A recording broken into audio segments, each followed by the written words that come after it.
এটা কে রে? কি? হ্যাঁ,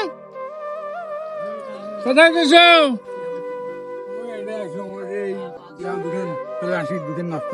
হ্যাঁ,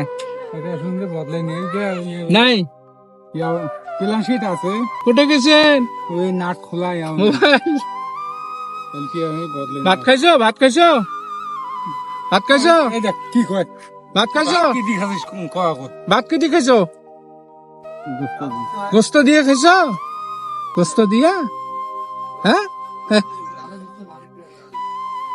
না ওর মোবাইলের খুব শখ না? হ্যাঁ মোবাইলের শখ খুব। কাক মোবাইল নিয়ে যায় সো গাইস, আপনারা দেখতে পারলেন আমার এই প্রিয় ভাইটা। আপনারা অনেক ভিডিও এর দেখেছেন, অনেকে অনেক মন্তব্য করেছেন। আপনাদের ভালোবাসা পূর্ণাঙ্গ আমি এদের কাছে দিতে পেরেছি, আমাকে যে কি খুশি লাগতেছে। তো আসলে একটা টাচ ফোনের জন্য বলতেছে, দেখি আমি চেষ্টা করব। অদূর ভবিষ্যতে আমি চেষ্টা করতেছি, তোমাকে কথা দিলাম একটা টাচ ফোন তোমার জন্য ব্যবস্থা করবো ইনশাল্লাহ। তো অবশ্যই আপনারা দোয়া করবেন, আল্লাহ যেন সুস্থ রাখে, ভালো রাখে।